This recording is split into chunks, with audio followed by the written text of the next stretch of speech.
বার্তা এক নজর, সবার খবর সমান নজর।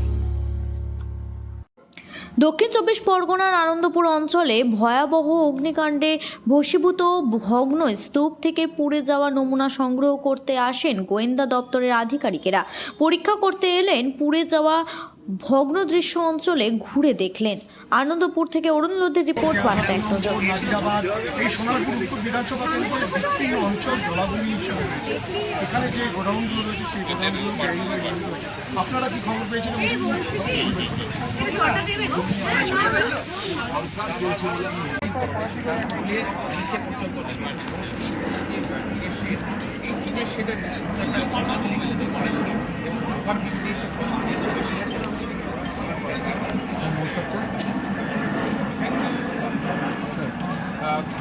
এই ঘটনার ঘটে তারা সেই কাউন্সিলিংয়ে ছিলেন, সেখান থেকে তারা দেখতে পান